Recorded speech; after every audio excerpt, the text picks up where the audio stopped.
Alo. Kepele ngibani?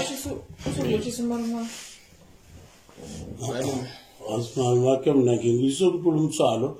Ayithi mntaka nomzamo. Ngoba nginguyise omkhulu mina. Kunjani? Hayi rabdala. Yena ngimike baboyaka kodwa athi kunjani? Mangizwisisa wena namhlanje sikuthi njani? Debuya mina kwathi ngizokuthi kunjani? Ngingaka nje ngimkhulu. Uhlala njani unjani badalile umuntu walo? Umazi. Bamochile ngisho Jonas.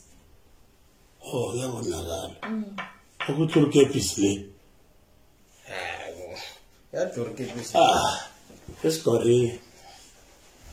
Kwembaji. Yadurkepisi. Isigoriya. Ngitshela mihla namalanga uthakera into ayenze ehlule. Ngamalo. Yezongena neqhegwini ngani? Awu mara uqaleni ke empini onjalo uyakuthatha. Yakuba nomzina ngephrukwelo kwezinyonga qala umsuntweni. Uyindoda na uyini ofungilaba. Uyini umuntu walo? Unjani mara nkaya pho? Uthandani kenzeni? Uthanda imali ne-trading. Basho trade. Trading. Ngitshela. Ngeze ngikhompyutha. Angizazi mdala ngisi, angizazi. I-fashion le.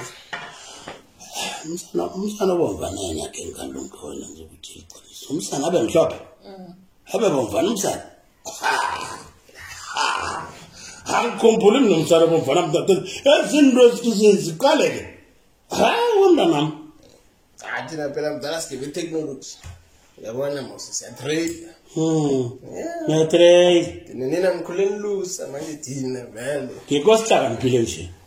Unjani njalo nje? Hlempile. Iya.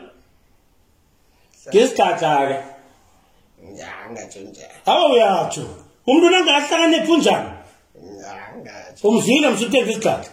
Akusingcono kufanele Isikhatha. omabiye. Bebuti. Uthenga isikhatha. Mdala. Kama ufanele ukukhula kwamabiye. Lesitowezi yabona ukuthi uwena mthe. Umsalo wena. Umsalo yakho uthenga isikhatha wena. Ngiyabuya. Yabuya ngabalu. Into zakhe. Makusengula. Amuhleka nokho. Angara. Bona bakhulile malume. Ngiyamtusa ngayithatha kumbezi. Ngiyamchukumisa vele. Malume akusifeki. Unaye umntazana. Ukhona. Uyatshelana nakanje. Nandawo biza abachuda. Ulungile ukhulile.